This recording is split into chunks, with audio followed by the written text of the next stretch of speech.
Let's compare anastrozole, Exemestane, and Letrozole. Those are the 3rd generation aromatase inhibitors, and we're gonna break this video up into 4 parts. Part 1 is gonna be understanding aromatase and the different types of aromatase inhibition. Part 2 is gonna be looking at each of these medications individually. Part 3 is gonna be the head-to-head, comparing these medications against each other. And then part 4 is just gonna be my opinion on this stuff. But first and foremost, this is not medical advice. This should not be used to treat or diagnose medical conditions. This is for educational and entertainment purposes only. Now let's get into part 1, understanding aromatase inhibitors. Very briefly, you need to understand aromatase and how it actually works. So aromatase is an enzyme that converts androgens into estrogens. So in our case, generally speaking, we're talking about testosterone into estradiol, but that also includes androstenedione into estrone. Just made this chart to keep it super simple. You have your androgen, testosterone. That enzyme aromatase acts on it and converts it into estradiol. What an aromatase inhibitor does is prevents that conversion in a couple of different ways. So there's different types of aromatase inhibitors, and we'll get into which one of the medications are each. But you have a steroidal suicide inhibitor and a non-steroidal just binding inhibitor. Let's talk about the steroidal one first. So a steroidal aromatase inhibitor looks like androstenedione. So that aromatase enzyme binds to that medication and tries to process it. And that causes a permanent covalent bond between the medication and the aromatase, so it's permanently inert. That aromatase enzyme is just done for. Conversely, if you have a non-steroidal just inhibitor that just binds to the enzyme, there is a possibility that that can become unbound. The easiest way to think about it is, let's say you have a parking spot. If you have a steroidal aromatase inhibitor, that spot is blown up. Nobody can park there until a new parking spot is built. Where if you have a non-suicide or a non-steroidal aromatase inhibitor, it's like parking a car there. Nobody else can park there until the car leaves. So the fear between the non-steroidal aromatase inhibitor is that there could be a rebound. Namely, once you stop taking that medication, now all of a sudden you have all this free aromatase that's gonna just ramp up conversion of androgens into estrogens. Does that happen? We're going to get into that a little bit later in the video, but it's important that you understand just this basic concept and the difference between steroidal and non-steroidal aromatase inhibitors. Now that we have that fundamental understanding, let's break down these medications one by one, starting with anastrozole. Anastrozole is probably the most widely used medication in a TRT context. Today's Monday when I'm filming this. I guarantee you hundreds of thousands of milligrams of anastrozole were taken by dudes today to manage high E2 symptoms. But what does the literature say? We're going to talk about that first, then I'll get into our experience at Steel Health and Hormone Center and how this actually works with our patients. But this study kind of stood out to me. I thought it was pretty good. It's titled The Utilization and Impact of Aromatase Inhibitor Therapy in Men with Elevated Estradiol Levels on Testosterone Therapy. So the methods. All patients on testosterone therapy at a high volume sexual medicine practice, we just call it an HRT clinic, but sexual medicine practice works too, between 2005 and 2019 were reviewed. Men with E2 levels above 60 picograms per milliliter regardless of symptoms, or 40 to 60 picograms per milliliter with subjective symptoms, were started on anastrozole 0.5 milligrams 3 times per week. That's why it's important to have a conversation with your provider, because if you're symptomatic, we're going to corroborate that with blood work, or your provider should corroborate that with blood work, and then find a way to manage estrogen. And anastrozole is one of the ways that we do it here. That's what this study did too. What are the results? Testosterone therapy distribution between groups was different, with greater rates of topical testosterone therapy in the lack of anastrozole groups, and greater rates of intramuscular testosterone therapy in the anastrozole treated groups. That is true. What I also see that. Okay, so guys that are on a cream, they generally have less estradiol symptoms and less estradiol in their serum than dudes that are doing injections. But I think there are ways to kind of combat that. When you're on a cream, you're doing it every single day. When you're doing an injection, you should be doing it several times per week, especially if you can do it subcutaneously. And that does seem to alleviate kind of this disparity between the two. we have a video on that. Check out the channel. But what did the results actually say? Of the 44 men treated with anastrozole, 68% had pre-E2 levels greater than 60, 32% had levels between 40 and 60. Median pre-anastrozole E2 levels were 65 in comparison to 22 post-anastrozole E2 levels. So at 0.5 milligrams, 3 times per week, you brought the median from 65 to 22. So you literally cut it by 2/3 on just 0.5 milligrams 3 times per week. How do I feel about this? 22, honestly, I mean, it depends on the level of testosterone too. It does seem on the lower end, but for some clinics, 22 is totally normal. And that's obviously what these researchers found to be helpful. We notice in our clinic is anastrozole is our go-to, okay? If somebody is symptomatic with high E2 levels, they're starting to get nipple sensitivity, maybe some mood changes, maybe some libido issues, we corroborate that with blood work, and then we will treat that high E2. Now, anastrozole is part of the estrogen management plan, but that is not a standalone. We do other things like changing the dosing protocol, maybe changing the method of administration, but anastrozole is our go-to. The only exception being is, let's say somebody has high E2 symptoms, but their estradiol is actually like relatively low. There could be something else going on. We're gonna get a prolactin test. Maybe we're also gonna use a SERM, a selective estrogen receptor modulator like raloxifene, but that's not here nor there. We use anastrozole. It does seem to be extremely well tolerated. We haven't had any issues with it. There are some risks associated with it, which we're gonna get into in the head-to-head comparison, but just understand that anastrozole is a non-steroidal, non-suicidal aromatase inhibitor. It also is well studied, and it's what we use here.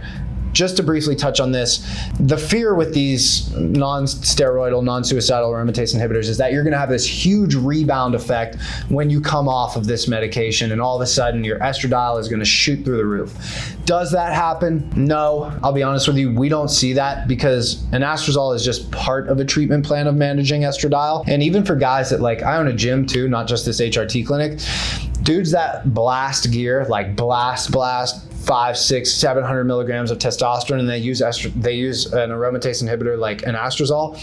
They use it while they're blasting that gear, and then they use it for a little bit after the fact. And then once their testosterone, they go on a cruise or they come off medication, they use that anastrozole until things kind of balance, and then they come off. So your androgens are lower, right? And so in a TRT context, if you have super high androgens and super high estradiol, you can use this aromatase inhibitor, bring down the androgens a little bit, and then everything starts to come down. So maybe if you went from blasting a ton of testosterone in a steroid context and you were using anastrozole, then all of a sudden came off, maybe you would have this massive rebound effect. But generally speaking, in a TRT context and even in a cycling context, nah, I think it's a fear that may be founded in certain circumstances, but in most circumstances, not founded. Now that we understand anastrozole, let's look at something that you may never have heard of. It's called Exemestane. We're going to talk about that right now. Exemestane is a steroidal aromatase inhibitor. So remember, when that aromatase enzyme acts on Exemestane, it thinks it's androstenedione. It tries to process it into an estrogen, and instead it forms a permanent covalent bond, and now that aromatase enzyme is done for. It cannot become unbound and then have this theoretical bounce back of high levels of estradiol when stopping the medication. So there is some clinical research surrounding it. I'll be honest with you, not a lot in a TRT context. I really couldn't find anything, but this one is, we can have some takeaways from this study, which we'll get into now. It's titled Pharmacokinetics and Dose Findings of a Potent Aromatase Inhibitor, Aromacin, Exemestane, in Young Males. So more or less, they had eugonadal subjects, so people that had normal testosterone production between the age of 14 and 26 years old. And this is what they found. Exemestane suppressed plasma estradiol comparatively with either dose. 25 milligrams suppressed by 38%, 50 milligrams suppressed by 32%, which is a little unique. You would imagine the 50 milligrams would have a larger suppression, but This is a very, very, very small study. There was only 12 subjects. With a reciprocal increase in testosterone concentrations, 60%, 56%. So that makes sense because if you stop the aromatase enzyme, you kill that enzyme effectively. Now the testosterone is not being converted into estradiol. So you should see the estradiol go down, and now you have more testosterone in circulation because it's not being converted. What's interesting is we did not see that, at least the authors did not elucidate that in the findings from the Anastrozole study, but it makes sense why you would probably see some of that with Anastrozole as well. Getting back into the study, plasma lipids and IGF-1 concentrations were unaffected by treatment. The pharmacokinetic properties of the 25 milligram dose showed the highest exemestane concentration 1 hour after administration, indicating rapid absorption. The terminal half-life was 8.9 hours. Maximal estradiol suppression of 62 plus or minus 14% was observed at 12 hours. This drug was well tolerated. So a couple takeaways from this. Number one, very short half-life in male subjects. The half-life changes with women, especially a lot of these studies on postmenopausal women with metastatic breast cancer. But in this case, it looks like these young guys metabolized the drug very quickly. And it looks like you saw comparative estradiol suppression when you compared it to the last study we looked at, which was 0.5 milligrams of anastrozole 3 times a week. Now, on a milligram per milligram basis, obviously, just going off of what we saw, the anastrozole does seem to be stronger, but we'll talk about the head-to-heads later. But some takeaways from this is it's a viable treatment option, but we definitely need longer term studies to assess the safety and efficacy of this drug. That's what some of the clinical literature say. What does the bro lore in the gym say? A lot of guys will use Exemestane. We don't typically see it in a TRT context, although I could see why it could have some increased popularity in the future.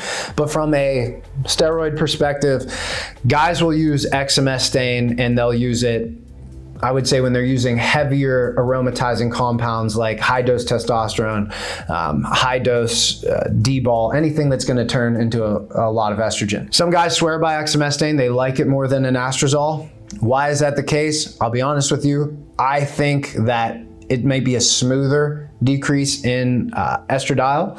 It doesn't seem to have as potent of an effect on a milligram per milligram basis, but I will say it's more expensive.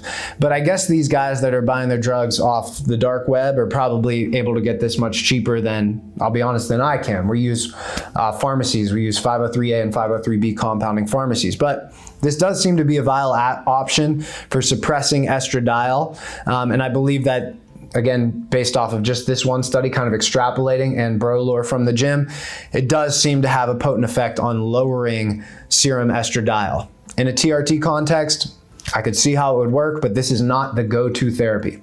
Now that we know a little bit about Exemestane, let's get into Letrozole, which does seem to be the most potent aromatase inhibitor we have at our disposal. Letrozole is hardcore. This is the heavy-duty aromatase inhibitor. It's non-steroidal, so it just binds to the aromatase. It does not render it permanently inert, but we're gonna look at some of the literature. We're gonna bring in a lot of bro lore because the bro lore, I think, is more informative on Letrozole use in men than some of the limited studies that we have. But I am gonna bring one in because there's some ancillary information that I think is worth discussing. But this study is called Letrozole Once a Week Normalizes Serum Testosterone in Obesity-Related Male Hypogonadism. It's from the abstract. Isolated hypogonadotropic hypogonadism is frequently observed in severely obese men, probably as a result of increased estradiol production and estrogen-mediated negative feedback on pituitary LH secretion. Yes, for sure. So more or less, when somebody is very, very obese, that person is going to aromatize more androgens into estrogens. And when your estrogens are high, that sends a signal to the pituitary, hey, our estrogens are high, produce less androgens. Because estrogens, remember, are produced from androgens via aromatase, and aromatase inhibition is what's going to, hopefully, in this case, which we'll observe, increase testosterone in some of these guys, but also decrease estradiol. So the design, open, uncontrolled 6-month pilot study in 12 severely obese men. This is not a huge study. I wish it was bigger, but it isn't. Obese men with low testosterone treated with 2.5 milligrams letrozole once a week for 6 months. These are the results.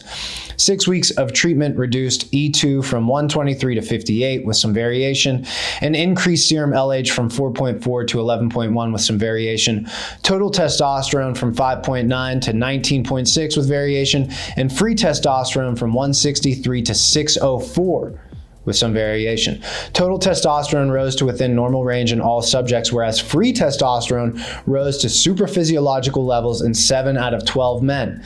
The testosterone and E2 levels were stable throughout the weeks during the 6-month treatment. Now, I do want to dig into the raw data here because there's some stuff in the blood work I think is interesting and worth discussing. So we pull this up right here. This is the basal blood work, the 6-week and the 6-month.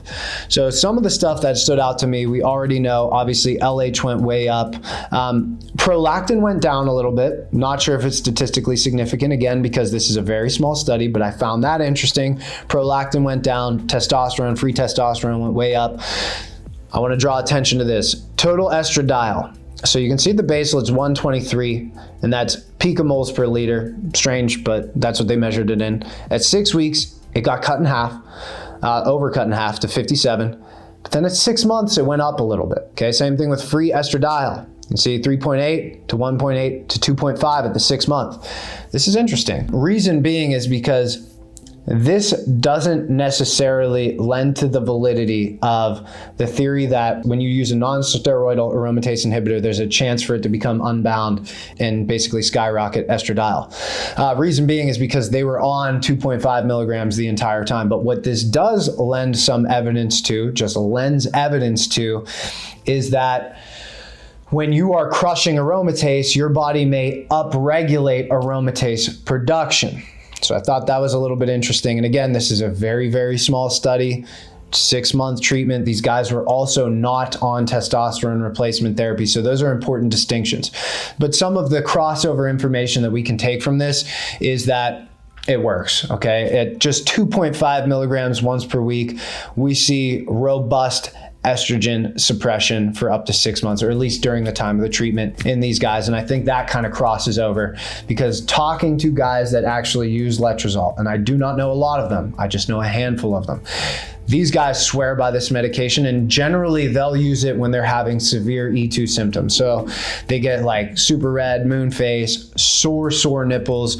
Letrozole is like that jump in. They use it for a couple weeks to kind of calm down any potential gynecomastia, and then they go to something like Anastrozole or Exemestane.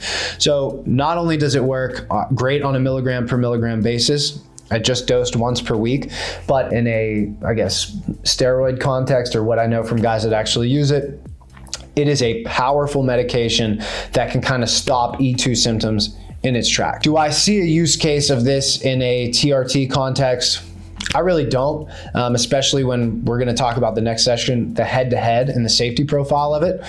But in terms of just brutally lowering estradiol levels, 2.5 milligrams once per week, does a great job. But I imagine if you dose it several times per week, you could probably absolutely crush your estradiol, which we're going to get into. So now we understand that anastrozole and letrozole are non-steroidal, non-suicide aromatase inhibitors. Exemestane stands out as a suicidal aromatase inhibitor. We understand that they all work to suppress estrogen. We have more clinical research surrounding anastrozole in terms of a TRT context, as well as a use case for anastrozole in a TRT context. Now let's actually compare these things head to head. We're gonna look at a couple studies. Let's do that right now. Now let's compare these things head to head as best as we can. There's just one more study I want to include, because I do think that it shows some pertinent information when choosing the aromatase inhibitor for yourself. So this study is called Comparative Study on Individual Aromatase Inhibitors on Cardiovascular Safety Profile, a network meta-analysis.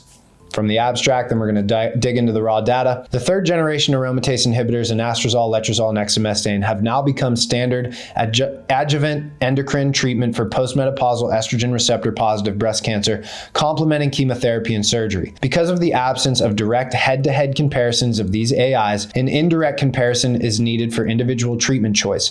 In this network systemic assessment, the cardiovascular side effects in using anastrozole, letrozole, and exemestane based based on original studies on AIs versus placebo or tamoxifen were compared. So a meta-analysis is basically a study of studies. So it's aggregating a bunch of relevant information and trying to draw conclusions based off of that. So now, admittedly, there's no strict head-to-head studies, so they had to basically aggregate this information and make a conjecture based off of the raw data. What did we find? So this right here is called a forest plot. If you don't have a math background, no problem. I'm gonna explain this to you very, very simply. Let's just look at Exemestane versus Anastrozole. So one right there in the middle, that line down the middle, if it was directly on that, like let's say the dot was directly on that line and there was an even distribution of that line across from 0 to 2, then that would mean the risk factor is the exact same. But since the dot in most of the line is on the right side of the one, that means Exemestane is trending in a more dangerous direction. But since that line crosses over the one, there is a chance that there is no significance, and this could have just been from chance. So while it is trending in a certain direction, it's not statistically significant in the strictest sense of the word. But when you actually dig through this information, what you'll find is that in terms of the trends, Letrozole seems to be the most dangerous, followed by Exemestane, followed by Anastrozole being the safest. Now that we understand that, we have an understanding of all these medications as well as the level of suppression, I made this little chart right here. So if you really want to break it down, pause it, go over this stuff, but don't judge me too harshly. Reason being is because I'm trying to aggregate bro lore with science. Some of it's based off women's studies, a lot of it is, and as well as some of our clinical experience. So could this be a little bit better? I do think it could be a little bit better, especially in terms of half-life, because a lot of the research is in women, and men and women will metabolize medication a little bit different. But I think this is generally true, and it gives you a good sense of how these medications work, the general risk profile, and the level of suppression. So just to kind of keep it very simple, Anastrozole, tried and true, used all the time, good degree of estrogen suppression and generally considered safe. Letrozole, hard level of estrogen suppression, could be potentially dangerous. Exemestane permanently renders the aromatase enzyme inert, generally same degree of suppression as Anastrozole, and maybe slightly riskier than Anastrozole in a cardiovascular sense. Now let's get into best practices. What can you do to lower estrogen in the safest way possible? Let's talk about my opinion here, which is not worth anything because this is not medical advice, but my opinion is in a TRT context, Anastrozole all day. All day seems to be the safest. There's probably, like I said, hundreds of thousands of milligrams taken every single week by guys on TRT. So there's a wide population of people that have used it successfully, and it works. I mean, we use it here at Steel Health and Hormone Center. So that's probably the go-to for guys on TRT. Now, for dudes that are doing some other stuff, they're using a lot of testosterone, D-ball, heavy aromatizing compounds, there's probably a use case for things like Letrozole and Exemestane. Just understand that the safety profile just really isn't as good. So Letrozole is the heavy duty option. I didn't include this study, but Letrozole not only showed a heavy suppression of estradiol, but it also showed a heavy suppression of things like estrone and other estrogens as well. So if you're somebody that's aromatizing a lot, let's say you're doing a ton of tests, ton of D-ball, and you're starting to get like real puffy nipples, you're starting to get gynecomastia, and you don't have access to a SERM like raloxifene, which is probably safer, you may need to take that Letrozole to kind of make sure that you don't grow titties. Exemestane, maybe you use that at the end of a cycle to try to, because the half-life is so short, so you're on your Anastrozole for a while, you come on Exemestane at the end of your cycle, and then you just go on your cruise dose where hopefully you're just doing a little bit of testosterone without a bunch of other stuff. That's my opinion. There is a use case for all of these drugs. And obviously, like if you're a woman with breast cancer, you should probably listen to your oncologist and not listen to anything that I just said. But for the rest of us, yeah, I mean, pick your poison. It depends on what else you're doing. Will kind of compensate for what drug you need to suppress estradiol. So look guys, if you learned something, do me a favor, like this video. If you're interested in content like this, check out my channel first. watch a couple videos and then subscribe. I'm not gonna try to close you on the first date. Watch some of the videos and then subscribe. If you're interested in becoming a patient, go on my website, Steele Health and Hormone Center, center spelled RE.com. Fill out a contact form. We will be in touch. Within 24 hours, we give the white glove approach to testosterone replacement therapy. So again, like the video, subscribe to the channel, and I will see you in the next video.